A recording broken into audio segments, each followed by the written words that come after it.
Если бы не родился этот таджик, то мир бы не узнал, что такое математика, что такое алгебра, ребят. Его зовут Аль-Хорезми, в 9 веке он родился. И благодаря ему у нас сегодня есть алгоритмы, у нас сегодня есть телефон, машина, техника и так далее. Это все благодаря ему. Цифру 0 даже он придумал. Само слово алгебра, ребят, это из его книг. Название его книга Аль-Джабр называется. Выдающаяся личность, ребят. Труд, который до сих пор пользуется по всему миру все. Так что, ребят, таджик, это таджик был, мусульманин, таджик. У таджиков таких личностей очень много.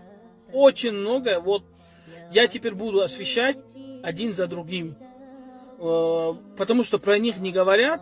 Говорят там Омар Хайям, Авиценна говорят, но кто по национальности они были и так далее, не говорят про это.